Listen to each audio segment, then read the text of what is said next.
यहोवा देवाची व येशू ख्रिस्ताची पहिली आज्ञा आपण पाळतो काय, ह्याचा पूर्ण अंतःकरणाने विचार करून आपण तसे शिकवतो काय, किंवा ज्यामुळे आपण स्वर्गात जाण्यास पात्र ठरू. 1 तिमोथी अध्याय 2 ओवी 1 ते 8. पौल तिमोथ्याला पत्र लिहितो, तर सर्वात प्रथम हा बोध मी करतो की माणसासाठी विनंत्या, प्रार्थना, रदबदल्या, उपकारस्तुती या कराव्या, कारण पाप करीत नाही असा मनुष्य कोणी नाही. राजाकरता आणि जे मोठ्या अधिकारावर आहेत त्या सर्वांकरिता त्या कराव्या, यासाठी की त्याचे रक्त यहोवा देव आपणाकडे मागणार नाही. त्यामुळे आपण पूर्ण सुबक्तीत व गंभीरपणात शांतीचे व स्वस्थपणाचे असे आयुष्य क्रमण करावे, कारण हे आपल्या तारणाऱ्या यहोवा देवाच्या दृष्टीने चांगले व अंगीकार करण्यास योग्य आहे.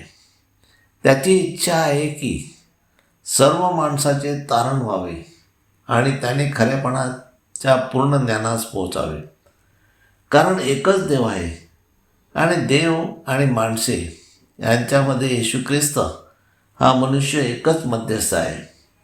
त्यामुळे संतांना भजू नये व संतांच्या मध्यस्थीने प्रार्थना करू नये. येशू ख्रिस्ताने सर्वांच्या खंडणीकरता स्वतःला दिले, याविषयी साक्ष योग्य वेळी देणे आहे.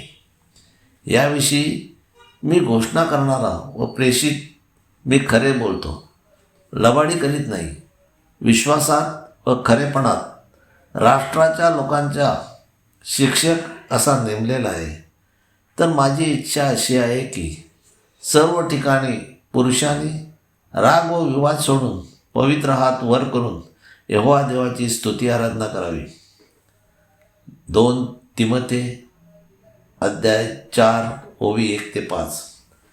पौल तिमोथ्याला धैर्य व तत्परता याविषयी बोध करतो. तो म्हणतो, तर यहोवा देवाच्या समक्ष आणि प्रभू येशू ख्रिस्त जो आपल्या प्रकटीकरणाच्या व राज्याच्या वेळेस जिवंताचा व मेलेल्यांचा न्याय ठरवणार आहे, कारण त्याने मनुष्य म्हणून पृथ्वीवर जीवन उपभोगले म्हणून त्याला माणसाच्या अशक्तपणाची जाणीव आहे. त्याच्या समक्ष मी तुला निक्षून सांगतो की वचन गाजीव, सुकाळी व अकाळी त्यात तत्पर आहेस.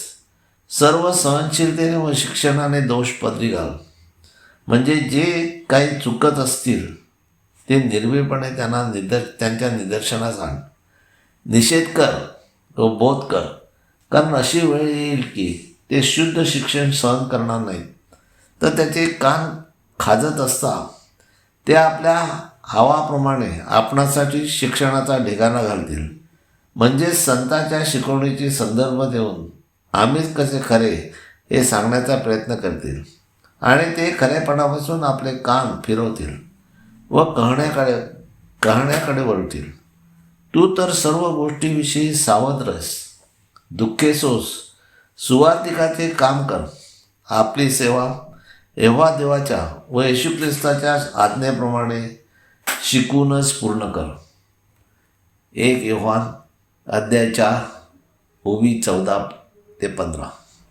आणि आम्ही पाहिले आहे व साक्ष देतो की यहोवा देवाने येशू ख्रिस्ताला जगाचा तारणारा मुक्तिदाता म्हणून पाठवले आहे.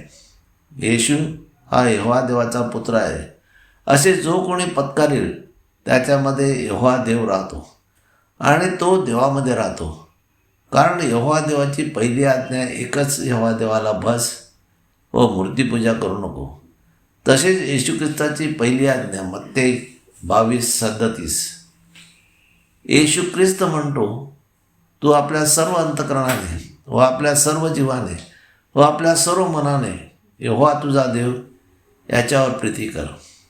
मत्ते अध्याय 7 ओवी 21.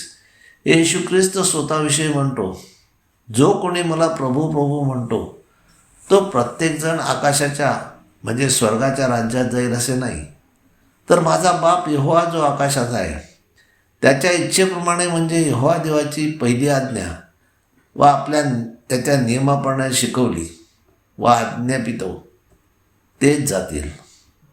गणना 6:27. यहोवा देव म्हणतो, तुम्ही प्रार्थना करताना यहोवा या माझ्या नावाने प्रार्थना केल्यास मी तुमची प्रार्थना ऐकेन व तुम्हाला आशीर्वाद देईन. आजपर्यंत ख्रिस्त सभेने यहोवा देवाचे नाव घेतले नाही व शिकवलेही नाही. मग येशू ख्रिस्ताच्या आज्ञेप्रमाणे संत होऊ शकत नाहीत. ती मूर्तीपूजा आहे.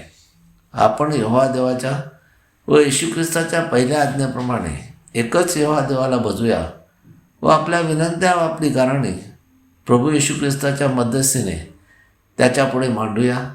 म्हणजे यहोवा देव आपल्या विनंत्या मान्य करेल. हालेलुया, आमेन. यहोवा देवाचा सेवक Anthony John Pereira, Pereira builders. Praise God. Hallelujah, आमेन.